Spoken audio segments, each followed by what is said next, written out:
How to fix story archive not showing on Instagram. This tutorial shows you how to get your archived stories back and visible on your account. First, open Instagram and tap on your profile icon at the bottom right. After that, tap the three lines at the top right to open the menu. From there, tap on Archive to check if your stories are showing up there. Right here, if the archive is empty or not loading, make sure the archive setting is actually turned on.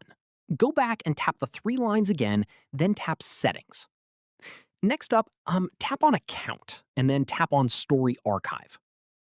Moving on, make sure the Save Story to Archive toggle is switched on. If it was off, that's why your stories weren't showing up. From here, if the toggle was already on but stories still aren't showing, long press the Instagram icon and tap App Info. After that, tap on Storage and then tap Clear Cache. Following this, go back to App Info and tap Force Stop, then tap OK to confirm.